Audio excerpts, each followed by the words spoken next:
వికారాబాద్ జిల్లా బషీరాబాద్ మండల కేంద్రంలో వింత ఘటన చోటు చేసుకుంది. ఓ వ్యక్తి చనిపోయాడనుకుని బంధువులు అంత్యక్రియలకు ఏర్పాటు చేయగా అంతలోనే సడన్ షాక్ ఇస్తూ ఆ వ్యక్తి ప్రాణాలతో తిరిగొచ్చాడు. దీంతో ఆశ్చర్యపోవడం స్థానికుల వంతైంది. పోగొట్టుకున్న ఫోన్ కారణంగా సినీ ఫక్కీలో జరిగిన ఈ ఘటన స్థానికంగా చర్చనీయాంశమైంది.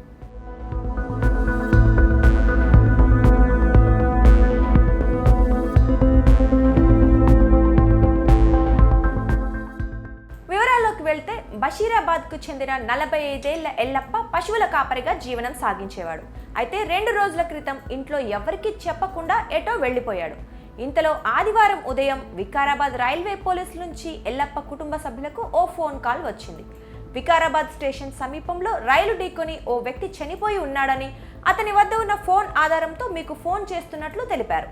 దీంతో హుటాహుటిన కుటుంబ సభ్యులు వికారాబాద్ కు వెళ్లారు. రైలు ఢీకొట్టడంతో ముఖం ఛిద్రం కాగా మృతదేహాన్ని గుర్తించలేకపోయారు. చనిపోయింది ఎల్లప్పే అనుకుని పోస్ట్ మార్టం అనంతరం మృతదేహాన్ని గ్రామానికి తీసుకువచ్చారు. అంత్యక్రియలకు ఏర్పాట్లు చేస్తుండగా ఇంతలో హఠాత్తుగా ఎల్లప్ప అక్కడికి వచ్చాడు. దీంతో అంత్యక్రియలకు వచ్చిన బంధువులతో పాటు స్థానికులు అవాక్కయ్యారు.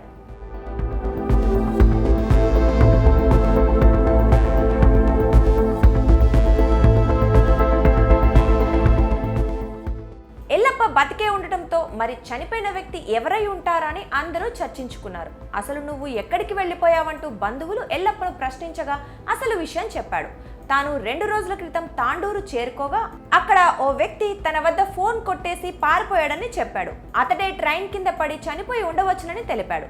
దీనిపై రైల్వే పోలీసులకు సమాచారం ఇచ్చిన ఎల్లప్ప బంధువులు ఆ మృతదేహాన్ని తిరిగి వారికే అప్పగించారు. మొత్తానికి చనిపోయాడనుకున్న ఎల్లప్ప బతికి రావడంతో కుటుంబ సభ్యులు ఆనందం వ్యక్తం చేస్తున్నారు.